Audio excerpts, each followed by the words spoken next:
Yo mga Bald! Bald driver here. Honda Wave RSX 110 Fi versus Suzuki Smash Fi 115. Parehong 60k range, parehong Fi na. Ang tanong, alin mas swak sa araw-araw mo? Unahin natin Honda RSX 110 Fi. Solid choice ito tol. Isa to sa pinaka-maaasahang underbone ngayon para sa daily commute. Lalo na kung hanap mo tipid sa gas at pormang palaban. Design and aesthetics. Ang unang mapapansin mo dito, sharp at agresibo yung itsura kumpara sa lumang Wave. Bold yung front design, headlight at signal lights swak sa kurba ng fairings.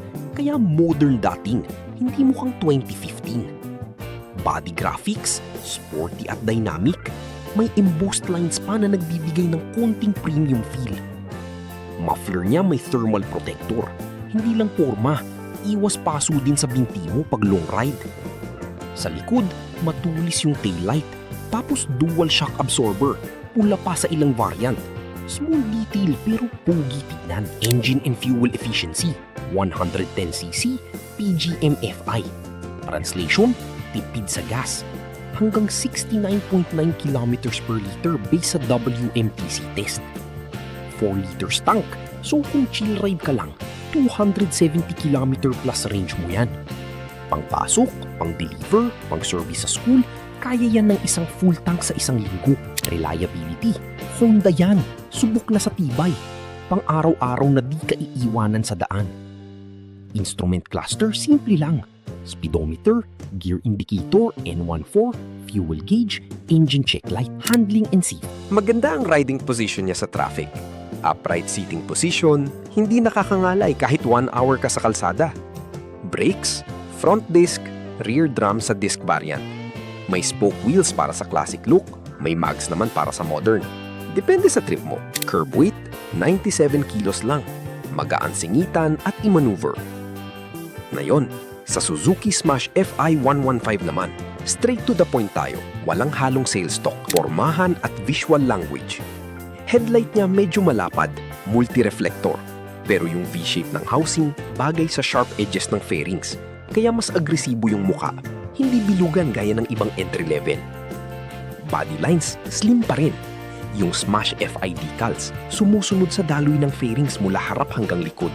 Kaya parang mahaba at mababa yung stance niya. Mugs, may dalawang variant. Yung 5-spoke mugs, solid tingnan, mas malinis. Yung disc rotor, wavy design. Bukod sa forma, nakakatulong sa heat dissipation. Yung spoke wheels variant naman, mas classic, mas pangtrabaho yung dating. Cockpit at user interface. Meter panel may green accented graphics. Analog lahat pero malalaki font ng gear indicator. N, 1, 4, kita agad. Hindi mo nahahanapin kung anong gear ka. May magnetic shutter key din. Standard na ngayon pero dagdag peace of mind pag sa labas mo itatabi. Engineering analysis. Engine, 113cc. SOHC. Fi with SEP Fi Tech Max Power, 9.25 HP sa 7,000 RPM. Max Torque, 9.10 Nm sa 6,500 RPM. Mas mataas ng konti kesa sa RSX. Pero same lang yan sa city driving. Ground clearance, 145 mm. Mas mataas kumpara sa RSX na 135 mm. Iwas sabit sa humps at lubak, dual shock sa likod. Medyo beefy spring rate. May angkas o kargada, hindi agad sumasasad. Fuel tank, 3.7 liters.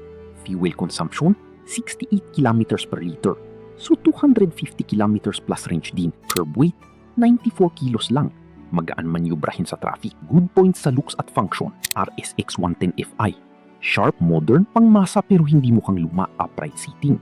Komportable sa long ride. Tipid sa gas, 69.5 kilometers per liter.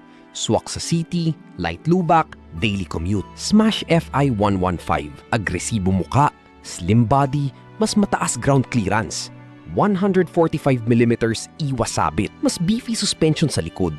Maganda pag may angkas o kargada. Underseat storage, 7.6 liters. May silbi yan sa araw-araw. Cons o pag-isipan mo. RSX, lower ground clearance. Pag madalas ka sa lubak at baha, mag-iingat ka. Smash, spoke variant mukhang pangtrabaho. Kung trip mo pogi, mugs variant kunin mo. Pero mas mahal konti. Pareho silang hindi pang birit. 109cc at 113cc lang yan. Top speed 100 to 110 kph siguro. Kung hanap mo pang marilaki, maling motor to. Bagay to sa RSX kung city boy ka. Araw-araw traffic, gusto mo tipid at hindi mo kang luma. Smash kung araw-araw sirang daan, konting baha, humps. Gusto mo mas mataas clearance pero ayaw mo mag-ADV. Hindi to bagay sa mga taong walwalan kung magpatakbo. Yung top speed 160 at ginagamit pang trail, hahaha. Verdict ko, real talk. Pag nakatagilid, naang-asan ako sa Smash, mas agresibo tignan. Pero pag nakaharap sa RSX ako, mas clean, mas modern. Parehong solid sa 60K. Wala namang talo. Depende na yan kung saan madalas daanan mo araw-araw. Overall rating ko sa looks at practicality, RSX 110 Fi, 7.5 over 10. Clean, modern, tipid. Smash Fi 115, 7.8 over 10. Agresibo, mas mataas clearance, mas praktikal sa lubak. Kung bumaba presyo ng max variant ng Smash sa 58K, 8.2 over 10 agad yan. Kayo mga bald, RSX o Smash? Matte blue o cherry red? Spoke o mags? Comment mo sa baba. Stay safe guys. Ball Driver out.